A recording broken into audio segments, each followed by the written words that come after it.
హృదయ వాంఛలు తీర్చే దేవుడు. ఆయన తప్పు ఎందుకు అర్థం చేసుకుంటున్నావు నువ్వు? తప్పు నీలో పెట్టుకొని హృదయంలో ఏదనుకుంటున్నావో జరిగిస్తాడు. వాంఛ ఎందుకు నెరవేర్తలేదు అంటే నీలో తప్పుదం ఉంది. ఆయనే నాకు దిక్కు అనుకోవట్లేదు. ఎవరెవరినో చూసుకుంటున్నావు. మనుషుల్ని దిక్కు అనుకునేంత వరకు దేవుడు నీకు దిక్కు అవ్వడు. నాకు అలాంటి ఛాన్స్ లేదండి. ఎందుకంటే నన్ను ఆదరించే వాళ్ళు ఎవరు లేరు. దేవుడే దిక్కు అనుకునేవాడిని. దేవుడి పాదాల దగ్గరే గడిపేవాడిని. కస్టమర్ రాగానే ఎవరు గుర్తొస్తారు?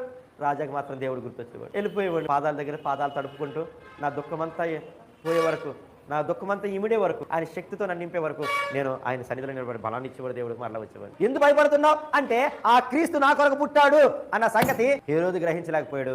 ఇప్పటికీ అదే జరుగుతుంది. నువ్వు గ్రహించలేకపోతున్నావు. నా ప్రభువు నా కొరకు పుట్టాడు, నా బాధలు మోయడానికి పుట్టాడు, నా సమస్యను తీయడానికి పుట్టాడు అని నువ్వు అనుకుంటలేదు. రాజా అనుకున్నాడు. రాజా బాధలన్నీ తీర్చివేసుకున్నాడు. నీ కొరకు ప్రభువు పుట్టాడు అనుకో బిడ్డ. నీ కొరకు పుట్టాడని ఒక్కసారి నీ హృదయపూర్వకంగా తలుచుకో. ప్రభు నీ ముందు ప్రత్యక్షం అవుతాడు.